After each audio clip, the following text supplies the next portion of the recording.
4 months remained. After nearly 4 years, the 11th Eclipse Games were approaching their end. The galaxy had never seen anything like it. The scoreboard floated above the city as it always had, a permanent reminder of the madness unfolding inside the competition.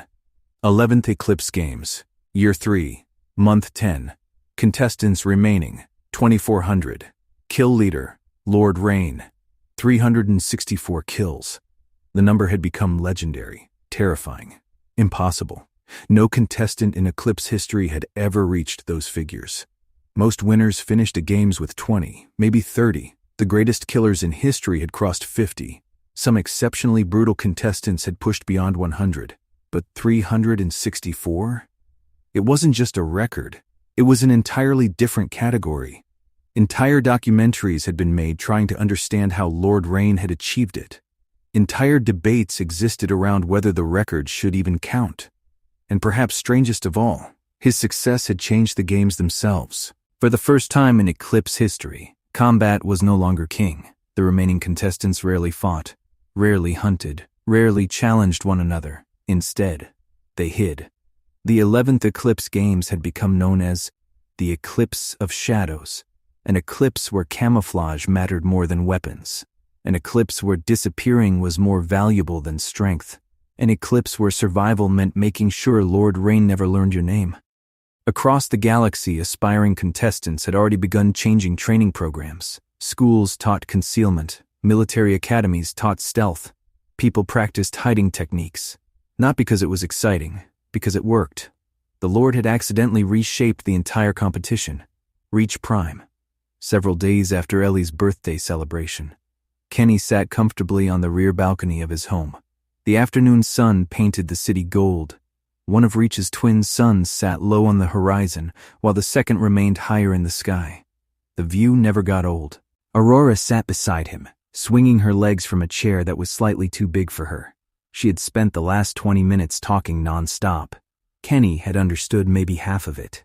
Apparently, children's conversations operated under different laws of physics. And then Plum ate 3 pieces of cake. Aurora gasped dramatically. 3. Kenny nodded seriously. That's impressive. It was chocolate. That changes everything. Aurora pointed. That's what I said. Kenny laughed. The young girl continued. And then Ellie won musical chairs. Another dramatic gasp. And then Plum cheated. Kenny raised an eyebrow. How? Aurora folded her arms. She sat down first. The silence lasted 2 seconds. Then both burst out laughing. Aurora leaned against her father. Can they come here? For what? A sleepover. Kenny immediately looked suspicious. A sleepover. Aurora nodded. A sleepover. The way she repeated it made it sound like the most obvious thing in existence. Kenny rubbed his chin. I'll need to think about it. Aurora narrowed her eyes. That's adult talk for maybe. It is, I knew it. The conversation continued, mostly stories, birthday games, cake, presents, children she'd met, people she'd befriended, the sort of things only a child could find endlessly fascinating. Then the hologram terminal activated. Aurora groaned immediately. Work. Kenny laughed. Work. The blue projection appeared. The Emperor. The older ruler looked tired, not exhausted, just thoughtful, the kind of tired that came from carrying responsibility for too long. Aurora immediately waved. The Emperor waved back. Hello, Aurora. Hi. The Emperor smiled. Did you enjoy the party? Aurora gasped. How did you know about the party? The Emperor pointed toward Kenny. Your dad tells me things. Aurora immediately looked betrayed. Kenny laughed. The Emperor joined him. Eventually, Aurora excused herself, mostly because she'd spotted Rissel wandering through the gardens. The creature immediately became a far more interesting conversation partner. The moment she left, the Emperor's expression shifted, not darker, more serious. Kenny noticed immediately. You've been thinking about him. The Emperor sighed. Constantly. Neither needed to clarify who. Lord Rain. The remaining 4 months sat like a shadow over everything. The Emperor leaned back.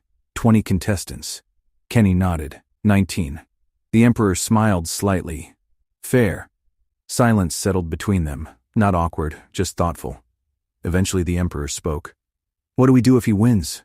The question hung in the air, because nobody truly knew. For years they'd been preparing for possibilities, planning, speculating, guessing.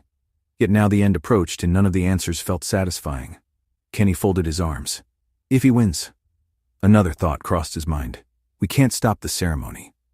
The Emperor nodded reluctantly. That much was true. The games existed above politics, above houses, above personal feelings. The rules mattered, even now, especially now. The Emperor sighed. I hate that. So do I.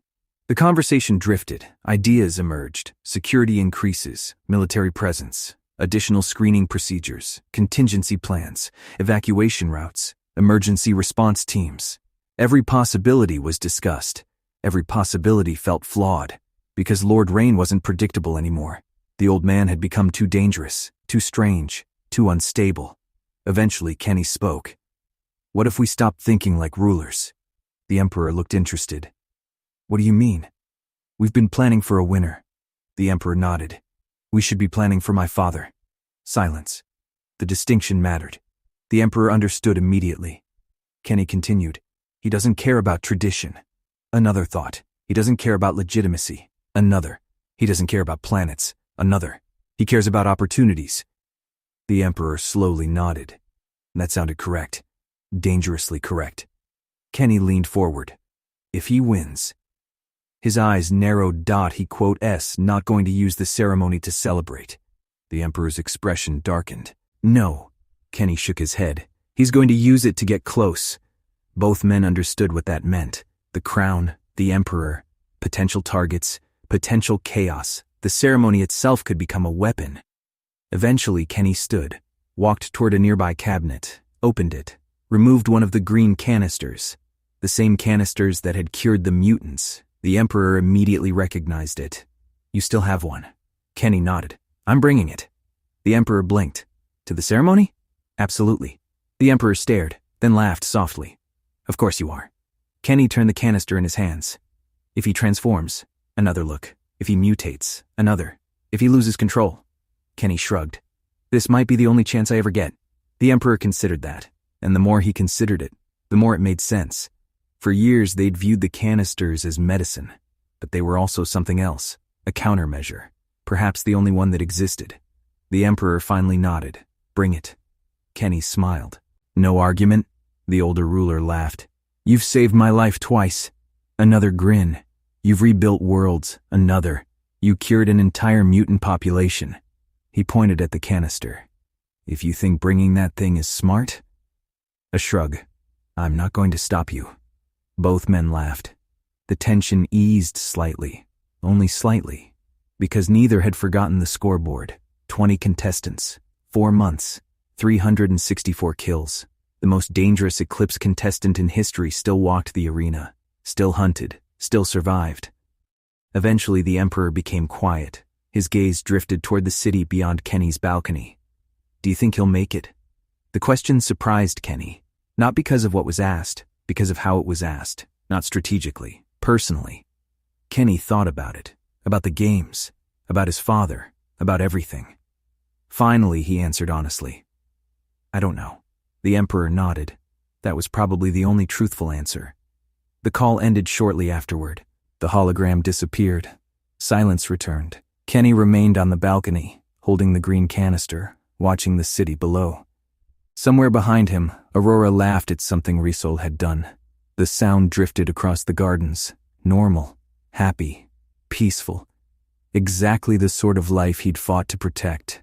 4 months, just 4 months remained, and somewhere inside the Eclipse arena, Lord Rain continued hunting ghosts, unaware that his final game was rapidly approaching its end, unaware that his greatest weapon had already been taken from him, and unaware that for the first time in years, Kenny Reach finally possessed something capable of fighting back.